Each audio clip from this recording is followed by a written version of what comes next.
त्या 7 तारखेला सकाळी 7 वाजल्यापासून 5 वाजेपर्यंत या ठिकाणी निवडणूक आयोगानं आपल्याला दिलेला आहे. गेल्या 2017 साली झालेल्या निवडणुका कोविडच्या कारणानं आणि इतर नैसर्गिक आपत्तीच्या कारणानं त्या निवडणुका 9 वर्षानंतर आपल्या समोर आलेल्या. घटनेचे शिल्पकार परमपूज्य डॉक्टर बाबासाहेब आंबेडकरांनी लोकशाही देशामध्ये दर 5 वर्षांनी निवडणुका घ्याव्यात अशी तरतूद आपल्या घटनेमध्ये केलेली आहे. परंतु आता सांगितलेल्या कारणाप्रमाणे 9 वर्षानंतर आपल्या निवडणुका आपण सामोरे जातो. खऱ्या अर्थानं जिल्हा परिषदेच्या निवडणुका व पंचायत समितीच्या निवडणुका हा कार्यकर्त्यांच्या निवडणुका आहेत.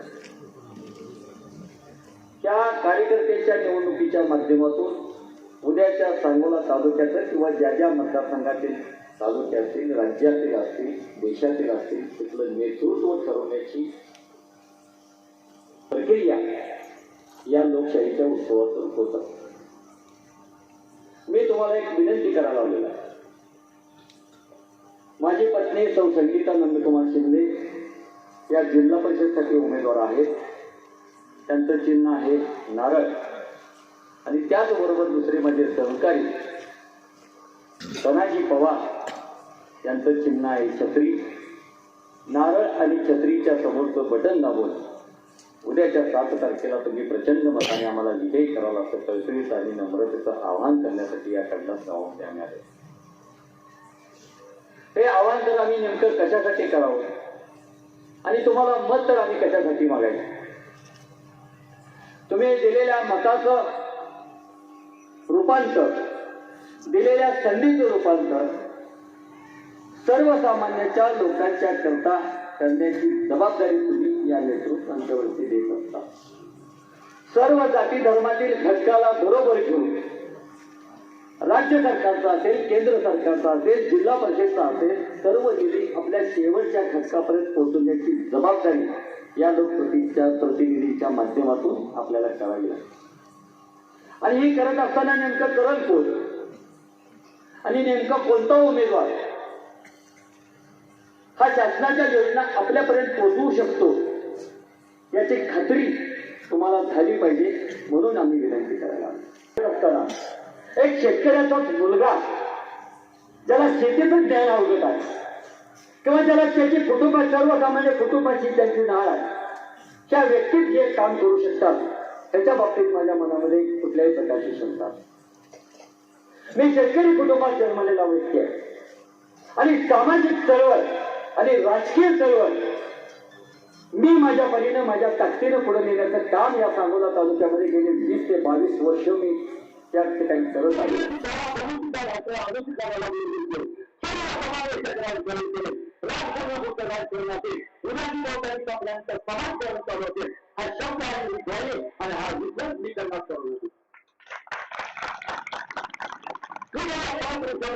मागच्या 2017 साली उभा केली ती पंचायत समिती सदस्य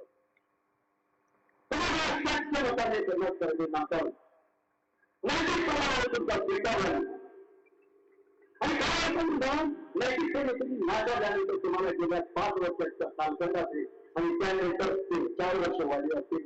9 वर्षामध्ये तुम्हाला कुठल्या विकासाच्या योजना तुमच्या गावामध्ये लाभल्या त्या बाबतीतला विचार तुम्हाला करावा लागेल.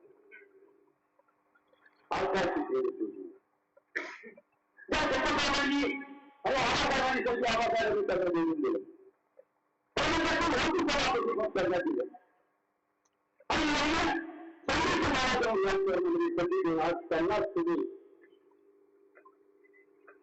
त्याच्या विचाराला संग्रह केलेला उद्याच्या निवडणुकीमध्ये येताना तुमच्यासमोर आम्ही तुम्ही विचार वापरला.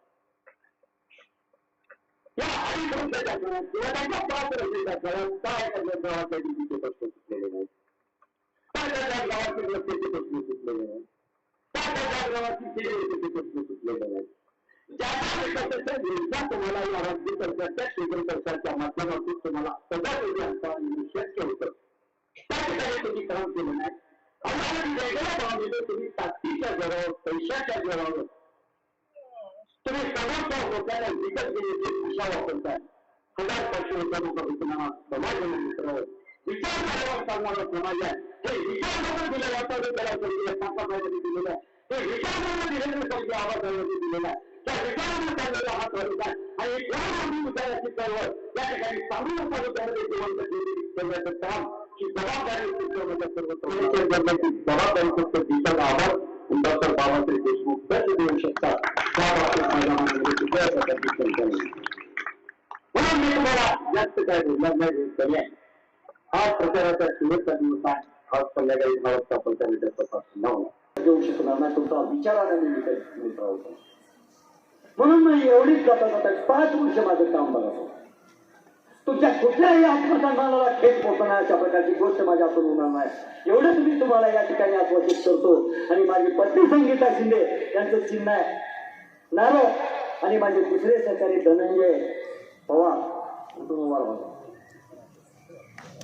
माजी आमदार शाजीबापू पाटील यांच्या फुलबाई यांच्या विरोधात निवडणूक लढवत आहे. चळवळीतला कार्यकर्ता आहे, गोरगरीब कार्यकर्ता ज्यांनी या तालुक्याला 5,000 कोटीचा निधी आणला.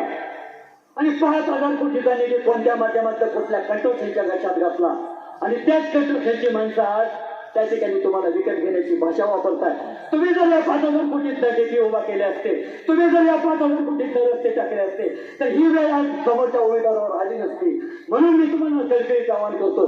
सर्वसामान्य घरातलं पोरगा, शेतकऱ्याचं पोरगा मोटरसायकलीवर फिरतंय, पायात घालायला चप्पल नाही, मी 3 दिवस झाला बसतो एकच घालून फिरतंय. सळसळीत आवाहन करतो. एक वेळ मला एक मत कमी पडलं तर तुमच्या खंडात गावातून चालेल.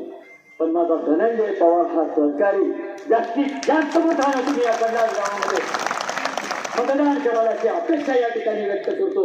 आणि या ठिकाणी तुमच्याशी संवाद साधण्याची संधी मला दिली त्याबद्दल मी तुमचा आभार मानतो. आणि मी त्या ठिकाणी थांबतो. जय हिंद जय.